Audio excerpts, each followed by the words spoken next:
வணக்கம். வேல்மாறலின் 15ஆம் பாடல். சுரர்க்கும் முனி வரர்க்கும் மகபதிக்கும் விதி தனக்கும் அரி தனக்கும் நரர் தமக்கும் உறும் இடுக்கண் வினை சாடும். துஷ்டனான சூரபத்மன் தேவர்களை சிறைப்பிடித்து அவர்களை பல இன்னல்களுக்கு உள்ளாக்கினான்.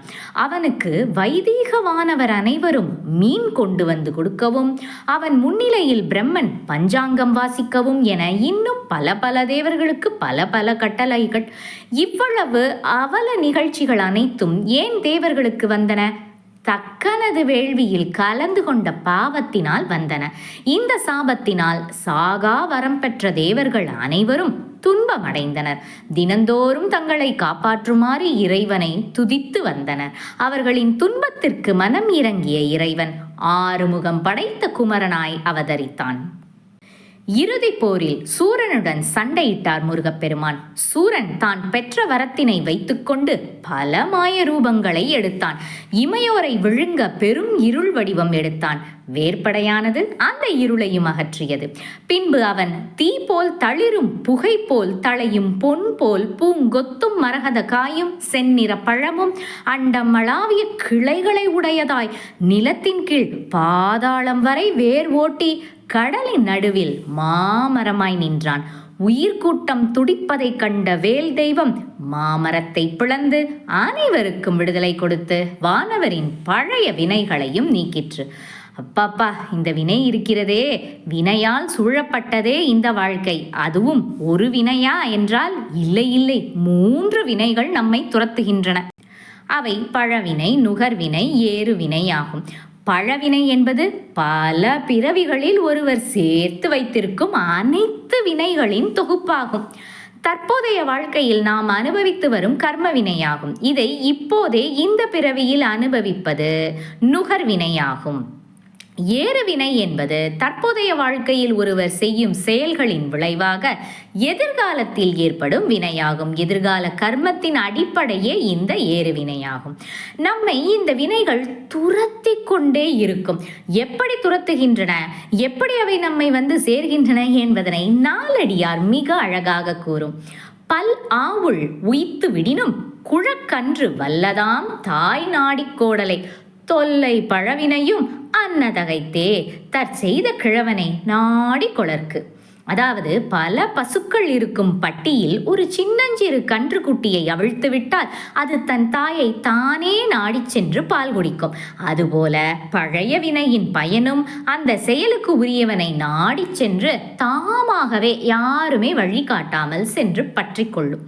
இப்படி வினைகள் யாரையெல்லாம் துரத்தி கொண்டு வரும் என்றால் நம் போன்ற சாதாரண மக்களை மட்டும்தானா என்றால் இல்லை இல்லை. இந்திரன் உட்பட தேவாதி தேவர்கள், முனிவர்கள், பிரம்மன், திருமால் ஆகிய அனைவரையும் வினையானது தாமே வந்து பற்றி கொண்டு பெரிய துன்பத்தை கொடுக்கின்றது. இந்த இடுக்கண்களை எவ்வாறு களைவது? வேலின் துணை கொண்டு முருகனை துதித்து வணங்கி இவற்றையெல்லாம் வேரோடு களைய முடியும்.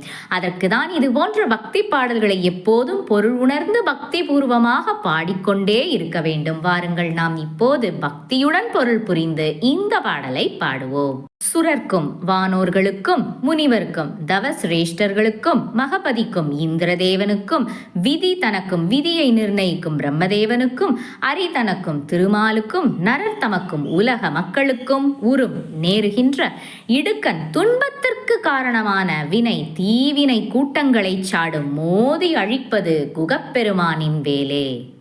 சுரர்க்கும் முனி வரர்க்கும் மகபதிக்கும் விதி தனக்கும் அரி தனக்கும் நரர் தமக்கும் உறும் இடுக்கண் வினை சாடும். திருத்தணியில் உதித்தருளும் ஒருத்தன் மலை விருத்தன் எனதுளத்தில் உரை கருத்தன் மயில் நடத்து குகன் வேலே.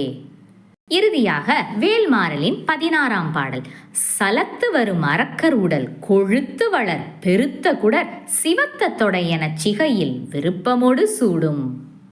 இந்த அரக்கர்களின் ஒரு குணத்தை பார்த்தீர்களே ஆனால் அமைதி நிலையிலேயே இருக்க மாட்டார்கள். யாருடன் சண்டை போடலாம், யாரை பிடித்து வாட்டலாம் என எப்போதுமே எதிர்மறையாகவே யோசித்து கொண்டு இருப்பார்கள். எங்குமே என்றுமே அமைதி காணாமல் பெரும் சினத்தோடு விளங்குபவர்கள் இந்த அவுணர்கள். ஆகவே இந்த அவுணரை சலத்து வரும் என்று இந்த பாடலில் பாடுகிறார் அருணகிரியார். அசுரர்கள் மேலும் அவர்களுக்கு அரக்கு போன்ற செந்நிற மேனி கொண்டதால் அவர்களை அரக்கர் என்று கூறுகிறோம். அசுரர்கள் தின்பதை தவிர மற்ற ஒன்றும் செய்ய அறியாதவர்களாகவே அவர்களை கொழுத்து வளர் என்கிறார். அரக்கர்களுக்கே இவ்வளவு ஆற்றல் என்றால் முருகப்பெருமானின் வேலுக்கு எவ்வளவு ஆற்றல் இருக்கும்? வேல் தனது ஆற்றலுக்கு ஏற்ப அரக்கர்களை துளைத்து அந்த அரக்கர்களது சிறு குடல்களை நீக்கிவிட்டு தனது ஆற்றலுக்கு ஏற்ப நீண்டு வளர்ந்துள்ள பெரும் குடல்களையே மாலைகளாக சூடிக்கொள்ளுமாம் வெற்றி வாகையாக. ஆகையால் தான் பெருத்த குடர் என்று கூறுகிறார். அசுரரை அழிப்பது என்பது வேலுக்கு உவகை தரும் தொழில். மற்றற்ற மகிழ்ச்சியுடன் அளவற்ற ஆனந்தத்துடன் அசுரர்களை வதம் செய்வது வேல். ஆகையினால் தான் விருப்பமோடு என்று கூறுகிறார். இந்த கருத்தினை மற்றொரு இடத்திலும் மிக அழகாக பாடுவார் அருணகிரியார். கடைக்கண்ணியல் வகுப்பில் முதி அவுணர் அன்று பட்ட முதிய குடர் நன்று சுற்று முது கழுகு பந்தரிட்ட வேலினான் என்று பாடுவார். இவ்வளவு கொடுமைகளை புரியும் அந்த அவுணர்கள் வேறு யாரும் இல்லை, நம் மனதில் இருக்கும் மும்மலங்களே. இந்த அரக்கர்கள் எப்படி தேவர்களையும் மனிதர்களையும் கொடுமைப்படுத்தி அடக்கினார்களோ அதே போலவே இந்த மலங்களும் 5 கருவிகள் மூலம் நம்மை இறை வழியில் செல்ல விடாமல் பல தகாத செயல்களில் நம்மை ஈடுபட வைக்கின்றன.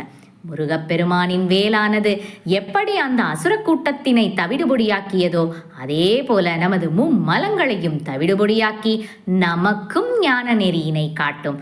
ஆகவே அந்த வேலினை வணங்கி நமக்கும் முக்தி அடைய வழி கிடைக்கும். அதற்கு நாம் செய்ய வேண்டியது இந்த வேல்மாறலை தொடர்ந்து பக்தியுடன் ஓதுவதுதான். சலத்து வரும் அரக்கருடல் கோபப்பட்டு வருகின்ற அசுரர்களின் உடம்பில் கொழுத்து வளர் பல தகாத உணவு வகைகளை உண்டு கொழுப்படைந்து வளர்ந்துள்ள பெருத்த குடர் பெருத்திருக்கின்ற குடல்களை சிவத்த தொடை என சிவந்த பூ மாலை என சிகையில் விருப்பமோடு சூடும் தன் உச்சியில் பிரியத்துடன் தரித்து கொள்ளும் குகனது வேலே. சலத்து வரும் அரக்கர் உடல் கொழுத்து வளர் பெருத்த குடர் சிவத்த தொடை என சிகையில் விருப்பமோடு சூடும் திருத்தணியில் உதித்தருளும் ஒருத்தன் மலை விருத்தன் என துளத்தில் உரை கருத்தன்மையில் நடத்துகுகன் வேலே. ஆக இதுவரை நாம் பார்த்த இந்த 16 பாடல்களை மேலும் கீழுமாகவும் முன்னும் பின்னுமாகவும் ஏறி இறங்கி வருவது போல் மாறி மாறி வர அமைத்து 64 முறை பாடுவது வேல் மாறலாகும். வேல் மாறலாக பாட முடியாதவர்கள் இதனை வேல் வகுப்பாக பாடலாம். அந்த வேல் வகுப்புக்கான பாடல்களின் வரிசை இதோ.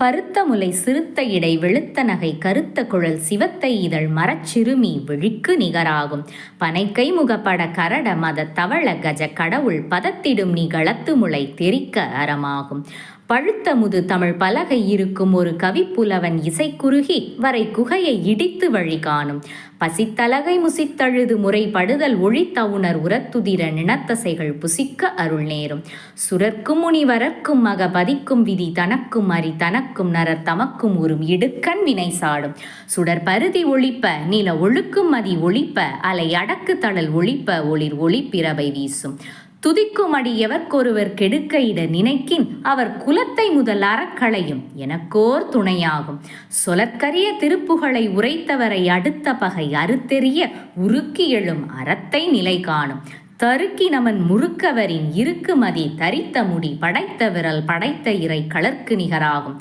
தலத்தில் உள்ள கன தொகுதி கழிப்பின் உணவழைப்பதென மலர் கமல கரத்தின் முனை விதிர்க்க வளைவாகும் தனித்து வழி நடக்கும் எனதிடத்தும் ஒரு வலத்தும் இரு புறத்தும் மறுகடுத்து இரவு பகற்றுணையதாகும் சலத்து வரும் அரக்கருடல் கொழுத்து வளர் பெருத்த குடர் சிவத்த தொடையென சிகையில் விருப்பமோடு சூடும் திரைக்கடலை உடைத்து நிறை புனர் கடிது குடித்துடையும் உடைப்படைய அடைத்து உதிரம் நிறைத்து விளையாடும் திசைக்கிரியை முதற்குலிசன் அறுத்த சிறை முளைத்ததென முகட்டினிடை பறக்க அறவிசைத்து அதிர ஓடும் சினத்த உணர் எதிர்த்தரண களத்தில் வெகு குறை தலைகள் சிரித்து எயிறு கடித்து விழித்து அலரமோதும் திருத்தணியில் உதித்தருளும் ஒருத்தன் மலை விருத்தன் என துளத்தில் உரை கருத்தன்மையில் நடத்துகுகன் வேலே.